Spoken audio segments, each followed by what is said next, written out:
So to log into Waterford, all you need to do is log into your Clever page, and one of the apps that's available there should look like this, Waterford Reading Academy. And if you want that to be at the very top of your page, you can click this little heart and it'll move it to the very top to your favorites. To log in, you could just click on Waterford. It's going to automatically log you in through Clever. If you're logging in on an iPad, it might bring you to the Waterford website, and there will be a little blue link towards the bottom that says something like log in with Google or log in through Clever, and you can just click that and it'll still automatically log you in. So you have your two different little sections here, and you're going to do both of those on a daily basis. So when you're ready to do reading, you can click on the reading app, and then when you're ready to do math and science, you can click on that one.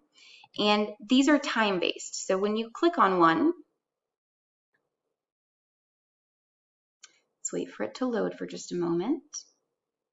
You can see that at the bottom it tells you how long is left for your session. So it's going to tell you exactly how much time you have left, and it'll tell you in your pacing guide. So for example, here is the pacing guide for second grade, and it tells you that for Waterford you want to do 30 minutes of reading and 30 minutes of math each day. So if you are a second grader, then your session would say 30 minutes left for this session.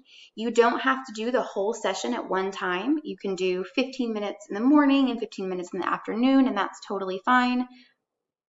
You can just click pause and then exit out of it when you're ready to stop for the time being. So let's go back to our main page here.